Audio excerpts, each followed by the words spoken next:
So we're heading home from Merrill this weekend, and it was a wonderful Thanksgiving, and we hit Milwaukee, and it is a snowstorm, and we cannot see anything. We have to get off the freeway because we cannot see, and we don't want to be driving in this, but we want to get home.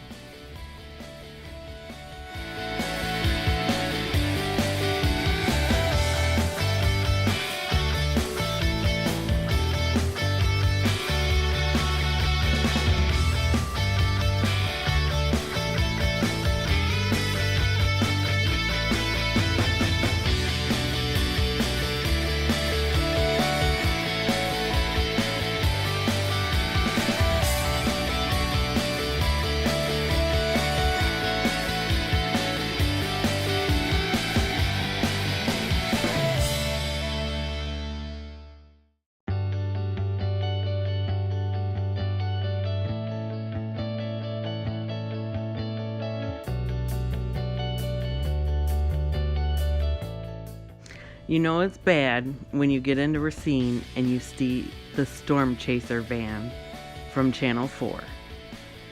So, yeah. It is so beautiful out, but we are ready to be home and watch the snow from our own home.